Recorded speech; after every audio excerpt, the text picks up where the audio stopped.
Assalamualaikum warahmatullahi wabarakatuh.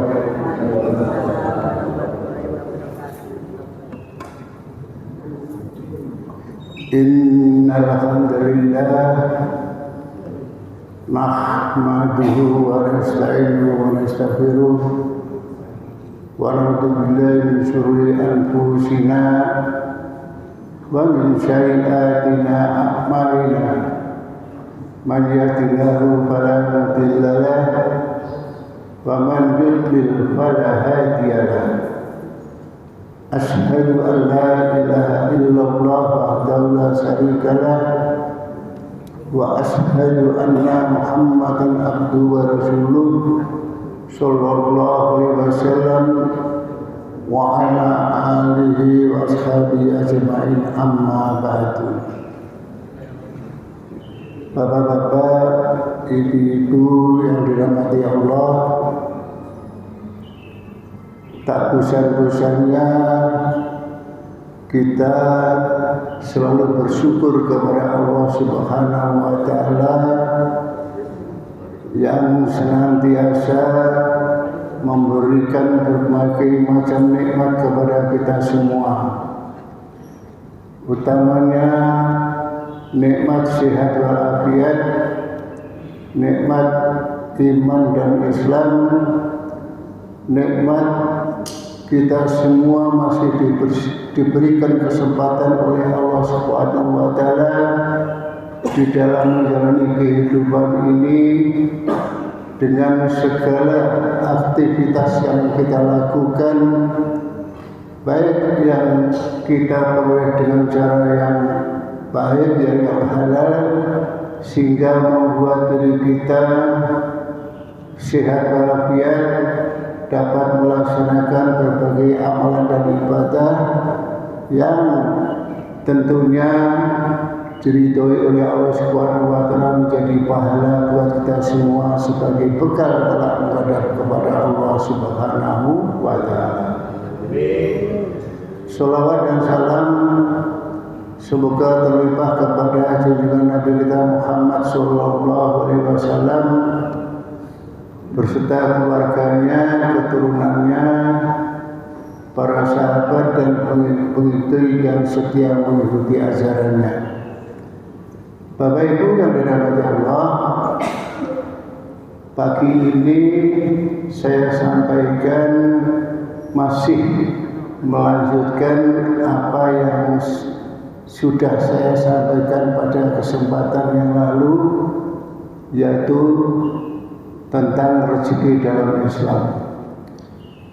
Rezeki itu yang diperoleh macamnya dan jenisnya itu banyak. Baik itu rezeki yang diperoleh dengan cara yang baik yang halal, maupun rezeki yang diperoleh dengan cara yang tidak baik dan haram. Yang lalu sudah saya sampaikan beberapa macam dan jenis rezeki yang halal dan penjelasannya. Di antaranya yaitu rezeki yang bersifat umum, rezeki yang bersifat khusus, rezeki dalam bentuk material, dan rezeki yang dalam bentuk non material. Ditinjau dari perspektif akidah, ada rezeki yang dijamin, rezeki yang dibagikan, dan rezeki yang dijanjikan. Kemudian rezeki yang ditinjau dari Al-Quran, rezeki yang diperoleh karena kita bertakwa, karena kita menikah, karena kita bersyukur, karena kita sedekah, karena kita ikhtiar, dan juga disebabkan oleh anak yang kita miliki. Perlu kami tambahkan, masih ada dua rezeki yang bisa diperoleh dengan cara yang baik yang halal, yaitu dengan cara silaturahmi.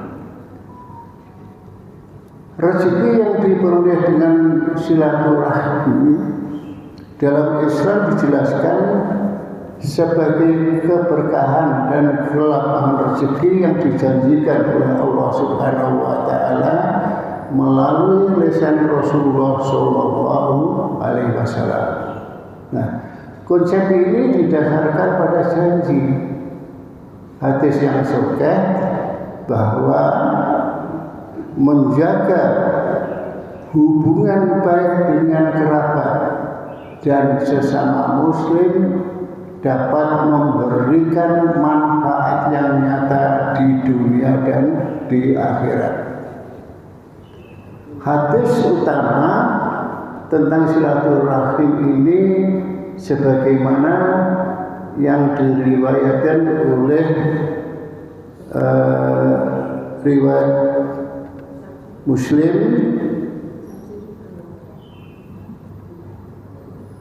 yang bunyinya antara lain sabda Rasulullah, man ahabba ayyubsatulahu fi rizqihi wa yunsha'alahu fi asarihi fayasil rahimah, yang artinya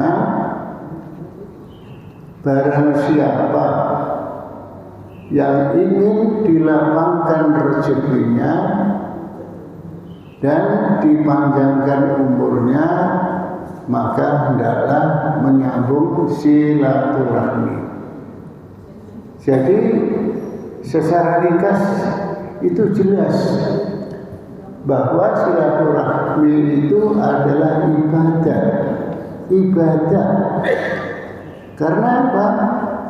Di samping mendapat pahala di akhirat juga mendapatkan manfaat yang nyata dalam kehidupan di dunia, baik itu dalam aspek rezeki maupun umur. Allah menjanjikan kepada umat Rasulullah, kepada hambanya, bagi yang suka menyambung silaturahmi. Allah sangat senang kepada hambanya mana kita suka silaturahmi. Seperti sekarang ini, penjenengan Rabu di sini, di samping kita silaturahmi satu dan lainnya, kita juga melaksanakan amalan dan ibadah. Ya, di mana disebutkan dalam satu hadis bahwa Allah itu akan mendekat kepada orang-orang yang ramah dan orang yang penuh perhatian kepada keluarganya. Oleh karena itu, pentingnya silaturahmi, Allah itu menjanjikan kepada mereka yang suka menyambung silaturahmi dijauhkan dari api neraka dan akan dimasukkan ke dalam surga. Ini rezeki yang diperoleh dengan cara silaturahmi. Kemudian yang kedua, rezeki yang diperoleh dari usaha. Ini luas sekali kalau usaha. Setidaknya rezeki yang diperoleh dari usaha itu rezeki yang didapat karena kita bekerja keras, karena kita mau ikhtiar. Upaya yang dilakukan sesuai dengan syariat, sebagaimana firman Allah yang dijelaskan di dalam Al-Quran surat An-Najm ayat 39 sampai dengan ayat 41, yang artinya demikian, di mana manusia hanya mendapatkan sesuatu yang diusahakannya dan akan dibalas setimpal. Namun penting untuk dipahami bahwa usaha tersebut bukan merupakan penyebab rezeki langsung, ya, melainkan perintah Allah agar supaya mencari rezekinya yang tidak terbatas sebagai bentuk ketaatan kepada Allah Subhanahu wa taala. Dan rezeki itu harus digunakan untuk ibadah serta tujuan yang halal. Jangan digunakan untuk kesombongan, dan hendaknya selalu dibarengi dengan tawakal kepada Allah yang pemberi rezeki sejati. Contohnya, manakala kita seseorang bekerja baik itu di instansi pemerintahan maupun swasta kan mendapatkan upah dan gaji, itu pun hendaknya diperoleh dengan benar-benar hasil kerja kita, bukan cara yang tidak benar. Termasuk kelebihan dalam berbisnis, keuntungan. Apapun yang kita perdagangkan, apapun yang kita jual, sepanjang itu dibenarkan dalam bentuk apapun yang tidak menyimpang, yang tidak terlarang. Ya. Begitu pula rezeki bisa dimulai dari sewa. Kita menyewakan rumah, kita menyewakan kamar untuk kos-kosan, termasuk menyewakan kendaraan, bahkan sampai tukang batu, tukang cukur, tukang parkir, yang semuanya itu untuk memenuhi kebutuhan, ya, untuk makan, pakaian, tempat tinggal, ibadah, pendidikan, investasi. Ini sebagai media untuk mendekatkan diri kepada Allah, dan ini semua harus halal, ya. Semua harus halal, tidak boleh yang haram, dan semuanya harus digunakan dengan jalan yang baik, bukannya untuk foya-foya. Bapak Ibu yang dirahmati Allah, inilah beberapa macam dan jenis harta atau hasil yang dilakukan dengan cara yang baik dan halal. Ini sudah saya sampaikan kesempatan yang lalu, tapi tambahkan ada dua tadi. Kemudian kita pun wajib dan perlu memahami di antara macam dan jenis rezeki harta yang haram. Ini terbagi dua bagian sebenarnya, yaitu dari usaha dan pekerjaan yang dalam kategori haram. Mestinya produk yang haram, menjual, memproduksi minum-minuman keras yang memabukkan, menjual, memproduksi narkoba, ganja, opium dan sejenisnya, menjual, memproduksi pornografi, baik itu dalam bentuk CD, kaset dan barang jasa yang mengarah kepada maksiat. Jasa yang haram, profesi sebagai prostitusi, PSK, judi, termasuk jasa penipuan yang lainnya. Korupsi dan suap, ini kan mengambil kekayaan negara dan orang lain yang secara tidak sah, termasuk suap. Begitu pula pencurian, perampokan, perampasan, ini mengambil harta orang lain yang bukan haknya. Garar dalam arti yaitu transaksi yang tidak ada kejelasan yang tinggi, yang spekulasi, yang bisa merugikan salah satu pihak. Begitu pula penipuan, menjual belikan segala sesuatu dengan menyembunyikan kecacatannya. Ini tentu akan merugikan pihak lain, utama sebagai pembeli. Begitu pula istiqlal, yaitu mengeksploitasi, ya, mengeksploitasi kelemahan orang lain untuk kepentingan pribadi, untuk kepentingan sendiri. Bagian yang kedua yaitu barang dan makanan yang masuk dalam kategori haram. Makanan yang masuk dalam kategori haram, ya, yang kotor, yang najis, itu seperti babi, ya, bangkai, darah, hewan yang mati tanpa dilakukan secara syar'i, juga binatang buas yang bertaring seperti anjing, kucing, tikus, dan sejenisnya. Begitu pula burung yang berkuku tajam, seperti burung elang. Bapak Ibu yang dirahmati, ini semua jenis dan macam barang yang diperoleh dengan cara yang haram. Ya. Tentunya jalan seperti ini tidak membawa kebaikan dan keberkahan, melainkan mendatangkan dosa. Nah, ini yang akan saya jelaskan satu persatu sesuai dengan waktu yang tersedia. Nah, rezeki atau harta yang haram itu adalah rezeki yang diperoleh dari segala aktivitas yang bertentangan dengan syariat Islam. Ya. Meskipun itu kelihatan menguntungkan, ya, tapi itu yang diperoleh dengan cara yang tidak berkah, justru bisa menjadikan sesuatu yang bisa merusak secara individu maupun orang banyak dan juga mendatangkan murka Allah Subhanahu wa Ta'ala. Kita pahami bahwa sehari-hari kita dalam melakukan perbuatan ada 5 perbuatan yang kita lakukan dalam hukum Islam. Apa itu?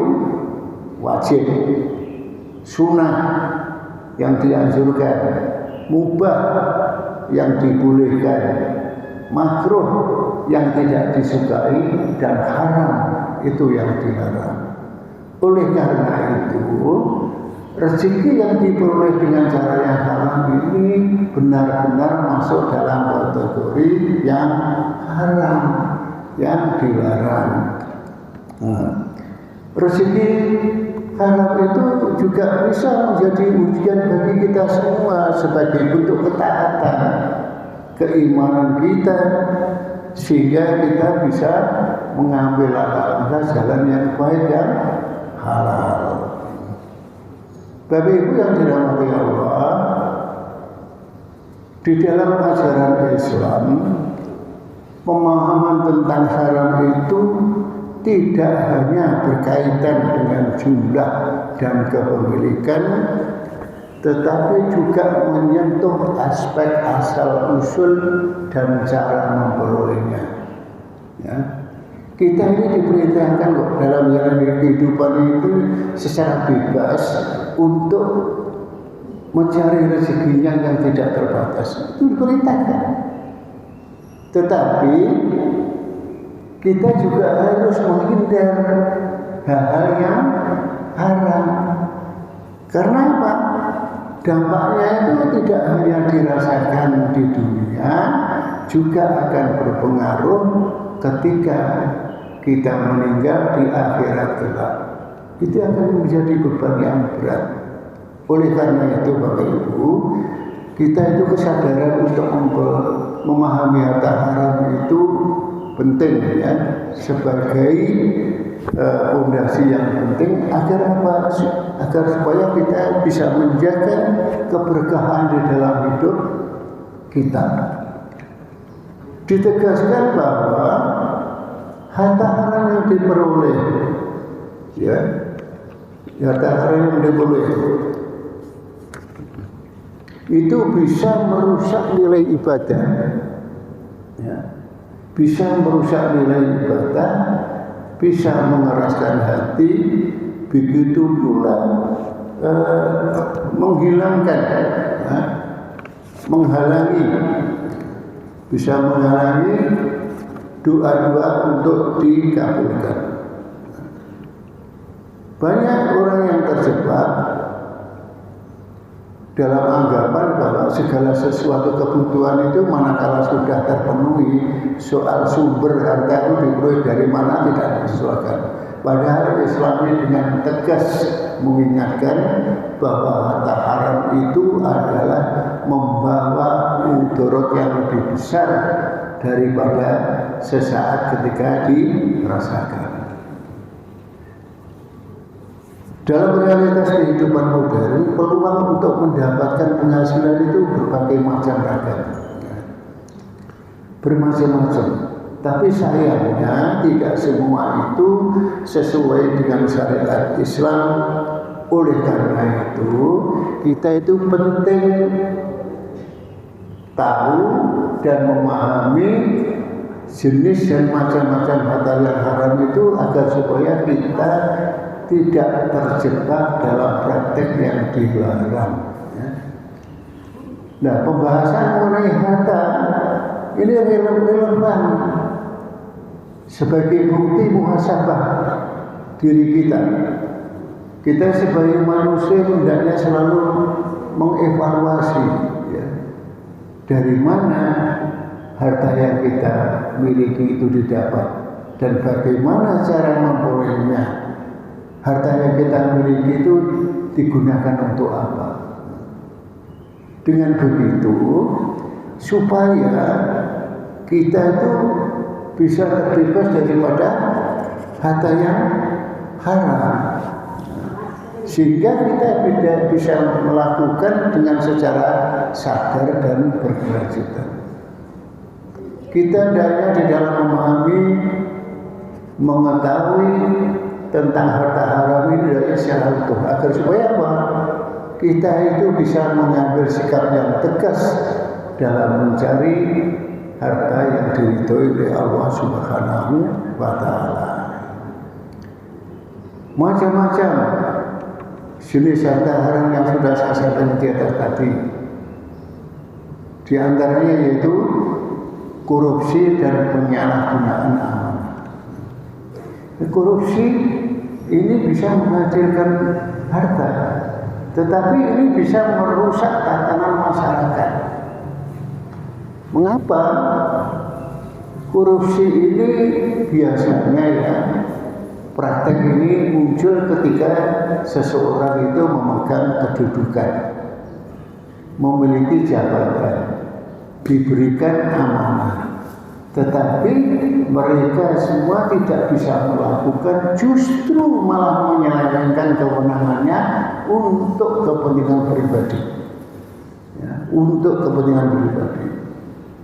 Padahal dalam Islam harta yang diperoleh dari hasil korupsi itu termasuk dosa besar. Dan dampaknya apa? Dampaknya dari hasil korupsi itu tidak hanya dirasakan oleh si pelaku saja, tetapi juga dirasakan oleh masyarakat luas, ya, yang tidak berkecimpung langsung ikut merasakan. Karena apa? Bisa menghambat pembangunan. Karena harta yang diperoleh itu dengan cara mengambil kekayaan negara maupun orang lain dan menimbulkan ketidakkepercayaan sosial. Oleh karena itu di dalam Islam korupsi itu benar-benar dikecam dan dilarang, dicegah. Islam mengajarkan bahwa amanah itu akan dimintai pertanggungjawaban, sehingga ini menjadi beban yang berat bagi kita manakala melakukan hal itu di akhirat nanti, dan tidak ada harapan sedikit pun keberkahan dari harta yang diperoleh semacam ini. Ya. Manakala kita bisa memahami, ya, dan menyadari akan bahayanya harta haram dari korupsi ini, tentunya kita harus bisa melakukan dari sejak kita memahaminya dan dilakukan mulai dari secara individu, sehingga harus jujur dan profesional manakala kita diberikan amanah dalam mengerjakannya. Kalau kita bisa menghindar dari korupsi, berarti bisa menjaga diri dari harta haram, sekaligus kita masuk dalam berkontribusi pada terciptanya masyarakat yang adil dan sejahtera. Yang kedua, suap dan gratifikasi. Suap dan gratifikasi itu juga menghasilkan harta yang haram. Bahkan ini bisa merusak tatanan hukum, ya, tatanan hukum yang semestinya adil bisa tidak adil. Nah, praktek ini biasanya terjadi manakala seseorang itu memberikan atau menerima sesuatu, ya, memberinya sesuatu untuk mempengaruhi keputusan hukum, untuk mempengaruhi keputusan hukum. Oleh karena itu, harta haram yang dapat dengan cara suap dan gratifikasi ini dilaknat, ya, dalam Islam, baik yang memberi maupun yang menerima. Harta haram dari suap ini juga akan bisa menyebabkan hak orang lain itu terampas. Kenapa? Keputusan yang mestinya bisa adil akhirnya menjadi bias untuk kepentingan pribadi, ya. Oleh sebab itu Islam pun dengan tegas melarang praktek-praktek seperti ini. Bapak Ibu yang dirahmati Allah, di dalam kehidupan sehari-hari harta haram yang diperoleh dari suap ini biasanya bisa muncul dalam bentuk gratifikasi yang dirancang, yang dibungkus sebagai hadiah. Kalau bungkisan sebagai hadiah dalam bentuk gratifikasi ini ada kaitannya dengan jabatan, maka itu termasuk kategori yang haram juga. Ya. Manakala kita bisa menjauhi suap, berarti kita bisa menjaga integritas, ya, dan menjauhkan diri dari harta haram, serta menjaminkan keimanan dan ketakwaan kita sebagai umat Muslim. Bapak yang dirahmati Allah, kemudian ada harta yang diperoleh dengan cara yang tidak baik yang masuk dalam kategori haram, yaitu yang ketiga adalah penipuan dan kecurangan dalam jual beli. Penipuan dalam transaksi merupakan sumber harta haram, yaitu kadang-kadang kita itu anggap biasa-biasa saja, hal yang sepele, ya. Padahal Islam menekankan kejujuran dalam jual beli, ya. Manakala harta yang diperoleh dari jual beli itu mengandung kategori yang haram, itu tidak akan membawa kebaikan. Tidak membawa kebaikan, tidak ada keberkahan. Seperti contohnya kecurangan dalam timbangan. Ketika terjadi angkat antara penjual dan pembeli, ya, oh harganya sekian, barang pokok misalnya beras, sudah sepakat mau beli 1 kilogram. Tapi secara umum yang kita lihat di pasaran, timbangan itu sebelum dilakukan beras ditumpahkan ke tempatnya beras 1 kilo, hendaknya bersih dari beban yang ada di atasnya timbangan. Kadang-kadang ada beban yang ukuran 1 kilo, setengah kilo, tidak diambil, tidak diturunkan. Nah itu rasanya kan jomplang. Neraca tidak sesuai, seharusnya itu dilepas semua, neraca tengah itu sesuai, ya, seimbang. Setidaknya seperti kalau kita beli BBM bahan bakar 0, ya Pak, itu merupakan bentuk keterbukaan. Tidak, kadang-kadang penjual begitu dituangkan, dikasih beban sesuai ukuran pembeli. Ya.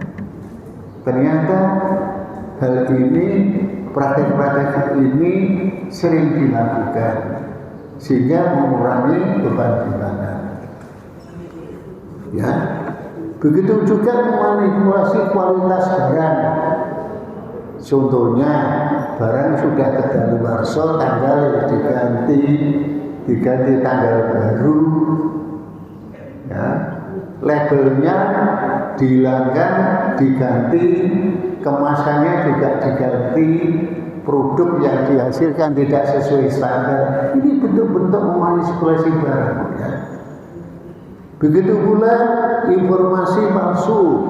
Informasi palsu contohnya, kalau panjenengan beli sesuatu dengan harga sudah ditawar, penjual mengatakan belum boleh aku,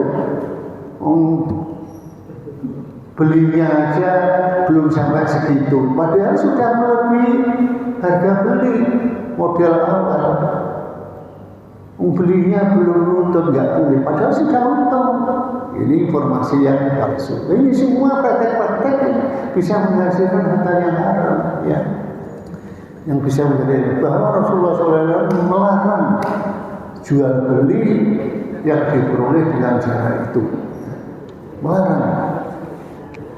Di dalam konteks modern, harta haram dari penipuan bisa terjadi melalui transaksi online dan investasi bodong serta praktek marketing yang menyesatkan. Ya, transaksi online, ya, mungkin panjenengan sudah sering tahu, mungkin pernah juga dihubungi oleh pihak-pihak yang kurang bertanggung jawab. Pak, Bu, panjenengan alhamdulillah mendapatkan hadiah uang sebesar sekian juta, mendapatkan barang TV atau apa dari perusahaan yang terkenal. Ujung-ujungnya akhirnya itu minta nomor rekening dan PIN dikasih. Akhirnya satu rekening pada panjenengan dilakukan oleh akses aplikasi online, habis semua saldonya. Dulu sering terjadi seperti itu. Begitu pula dengan investasi bodong, ya, contohnya umumnya ini ibu-ibu yang mudah terpengaruh, yaitu dengan mengiming-imingi begitu memperoleh modal kekayaan yang dalam waktu singkat itu berlipat ganda, arisan. Termasuk juga diiming-imingi apabila mau melaksanakan ibadah umroh dengan harga yang murah. Akhirnya ditentukan dalam waktu tertentu mengangsur sekian kepada pengelola umroh. Nah, sebelum jatuh tempo ditilap uang hasil setoran untuk umroh itu. Ini bentuk-bentuk penipuan, ya. Bentuk penipuan. Kemudian marketing yang menyesatkan, ya. Contohnya seperti, kan banyak iklan yang menawarkan produk yang bisa melangsingkan dalam waktu singkat.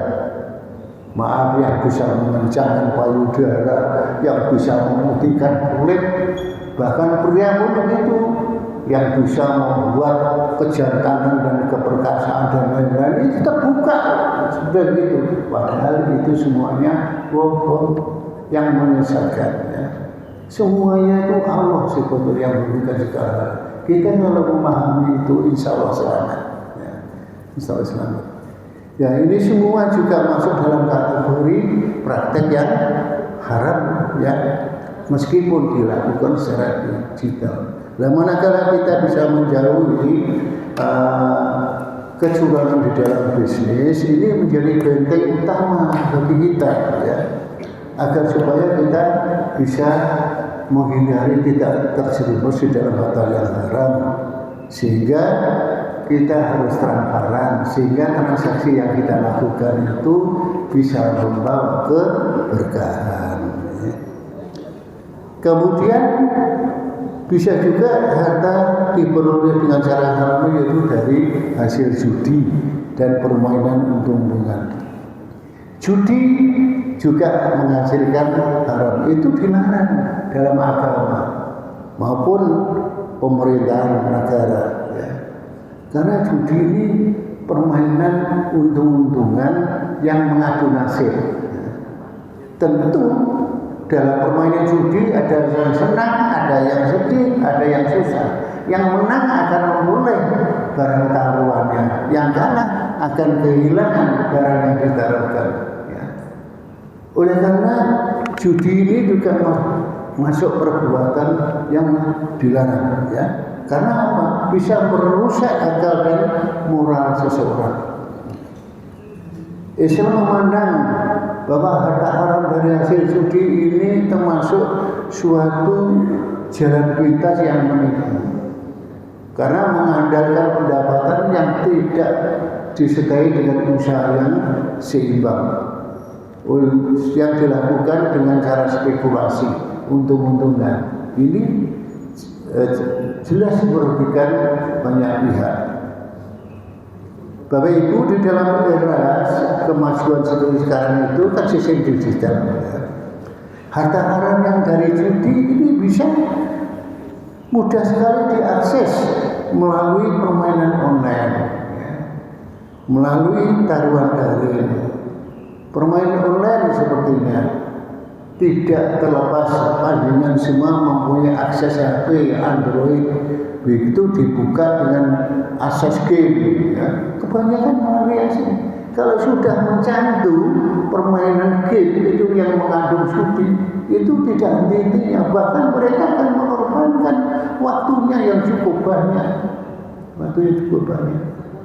Begitu juga dengan taruhan daring, ya, seperti contohnya begini. Ada permainan sepak bola,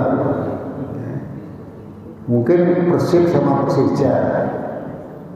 Nah, kemudian di antara keduanya memasang taruhan, nanti menang siapa, ya, berapa skornya, siapa pencetak gol pertama. Ini permainan sistem daring, ya. Permainan dengan sistem daring. Dan bentuknya itu banyak sekali beragam, tetapi semua itu hukumnya tetap masuk dalam kategori yang haram. Bapak Ibu sekalian, manakala kita bisa menjauhi dari permainan judi, berarti kita bisa menjaga diri kita untuk terhindar dari harta yang haram, sekaligus kita bisa menjaga keluarga kita dari dampak negatifnya. Judi itu negatifnya besar sekali, banyak sekali. Mengapa? Kalau seseorang itu sudah bergelimang, bergelut, ya, dalam lingkaran judi, mereka itu tidak akan tingginya, tidak akan bosan-bosannya. Sulit untuk dihentikan. Bahkan semakin lama, semakin kecanduan dan bisa membawa efek sosial. Tidak peduli itu teman, tidak peduli itu sahabat, tidak peduli itu keluarga. Oleh karena itu, judi pun bisa membuat kerusuhan dan kebencian.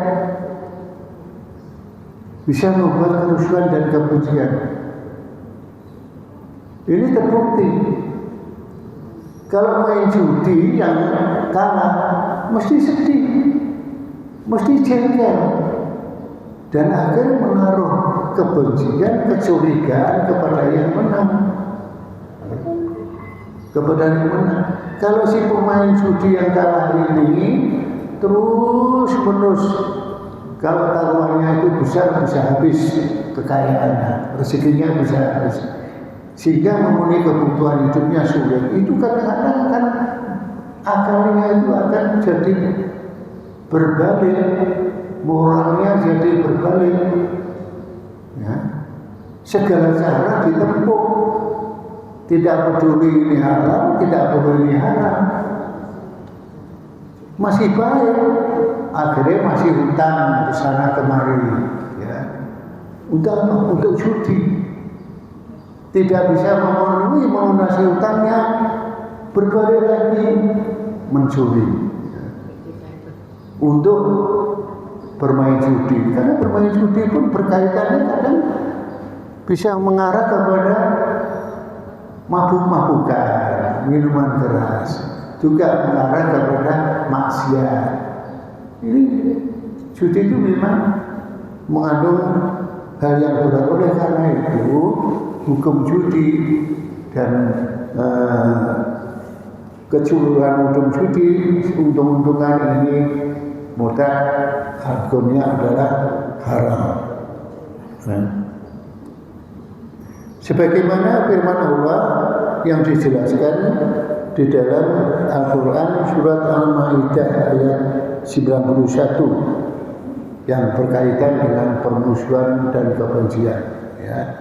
Itu yang artinya bahwa sesungguhnya syaitan itu hanya bermaksud hendak menumbuhkan kerusuhan dan kebencian di antara kamu lantaran meminum khamr dan judi.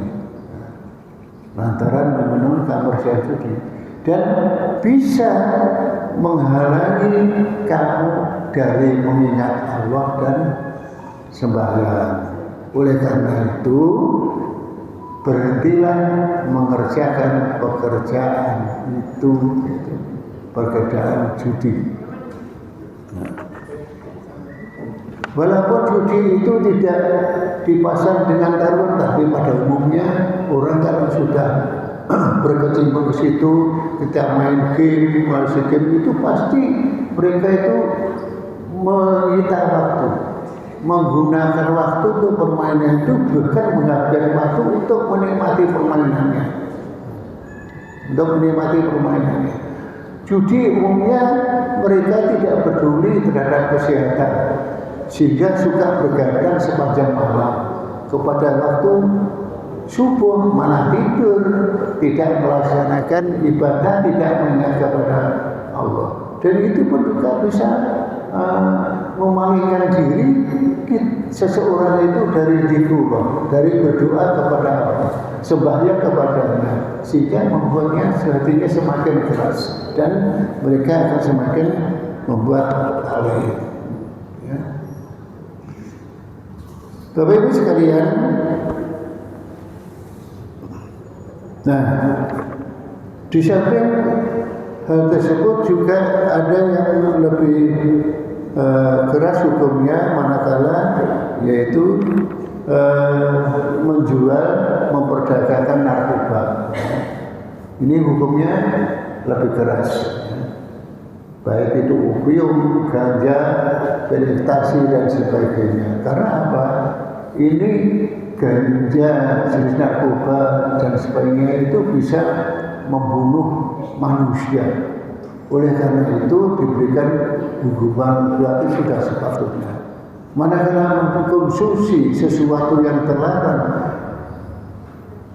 daging bisa tumbuh dari diri kita, itu Rasulullah menyampaikan itu lebih layak di neraka. Ini hadis riwayat Ahmad menyebutkan itu, lebih layak masuk neraka. Kemudian Bapak Ibu, menjual belikan hal-hal yang diharapkan oleh syariat. Contohnya seperti tadi, ya, menjual daging babi, bangkai, darah dan sebagainya. Yang itu dilarang, termasuk narkotika. Rasulullah menyampaikan, manakala menjual daging, maksudnya itu menjual daging hewan yang tidak jelas secara syar'i, itu sama dengan menjual daging, sama dengan memakan harta yang haram. Jika Allah itu sudah mengharamkan sesuatu, maka Allah juga mengharamkan hasil penjualannya, ya, menjual sesuatu yang dilarang oleh agama. Bapak yang dirahmati Allah, Allah Subhanahu wa taala benar-benar melaknat, ya, melaknat manakala menjual hal-hal yang diharamkan, ya, hal-hal yang diharamkan. Kemudian menimbun bahan-bahan perdagangan, bahan-bahan perdagangan apapun bentuknya, apa itu sembako, apa itu BBM, bahan bakar minyak, apa itu gas dan sebagainya, ditimbun. Dikala harga murah ditimbun dengan tujuan nanti diedarkan, dijual manakala harga itu bisa melambung tinggi sehingga mereka memperoleh keuntungan yang berlipat ganda. Dan ini menyulitkan masyarakat umum. Ini halal, hukumnya haram, ya. menyulitkan masyarakat. Menimbun barang adalah sesuatu yang tidak dibenarkan di dalam Islam. Apapun dalam bentuk barang dagangannya, baik itu makanan, bahan pokok untuk manusia maupun hewan dan sebagainya. Yang primer seperti sandang, pangan, papan, yang sekunder seperti TV, HP, kendaraan dan sebagainya. Kemudian mencuri, mencopet, menjamret, yang merampok, itu pun juga masuk dalam kategori yang haram. Padahal sekarang itu sedang merebak di masyarakat, seperti rumput, pencuri, perampok, penjamret di sini ditangkap, di sana muncul lagi. Ini tangkap mulai. Cepat rumput dicabut, tumbuh lagi, cabut, tumbuh lagi. Narkoba juga begitu, sudah diberantas sini muncul terus. Jadi kita hendaknya memahami hal haram ini penting, ya. Mencuri, menjamret termasuk kezaliman, karena merampas, mengambil harta orang lain.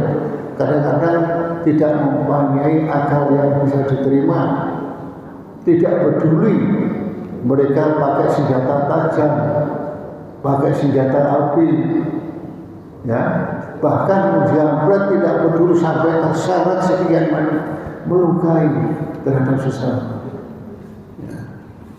Melukai terhadap sesama. Mencuri adalah sesuatu hal yang tidak halal. Bapak Ibu yang dirahmati Allah, yang terakhir yaitu bekerja di tempat hiburan. Bekerja di tempat hiburan juga akan menghasilkan harta yang haram. Bekerja di bar, di diskotik, walaupun mereka itu hanya sebagai sampah, sebagai tanda cleaning service.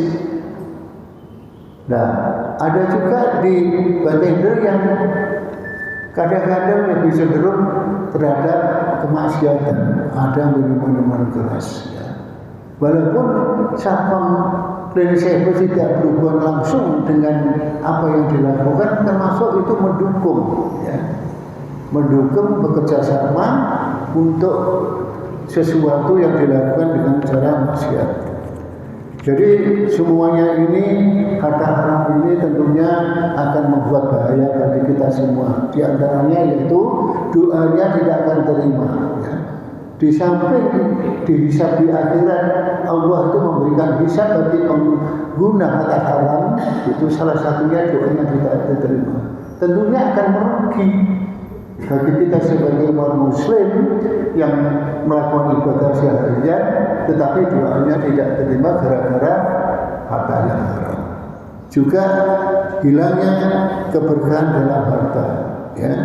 Tidak ada keberkahan dari harta yang haram. Tentunya kita dianjurkan untuk mencari rezeki yang benar-benar baik, yang tidak melibatkan harta yang haram. Ketika yang harta haram itu diberikan untuk makanan yang kita konsumsi, itu pun juga memiliki sesuatu yang mengandung harta yang haram. Sedekah, infak, zakat dari harta yang haram itu juga tidak boleh. Ya. Allah Subhanahu wa Ta'ala tentunya melarang hal itu untuk dilakukan, ya. Sebagaimana disebutkan di dalam hadis Nabi bahwa bersedekah dengan harta yang haram itu tidak dibenarkan. Sebagaimana hadis, ketahuilah bahwa Allah itu Maha Baik, Allah itu akan menerima yang baik-baik saja, ya. Bapak Ibu, demikian, semoga apa yang saya sampaikan bermanfaat khususnya pada diri saya sendiri. Semoga pula Allah Subhanahu wa Ta'ala meridhoi kepada kita semua dan selalu dianugerahi dengan rezeki yang baik dan berkah dan manfaat. Amin, amin ya rabbal alamin. Wassalamualaikum warahmatullahi wabarakatuh.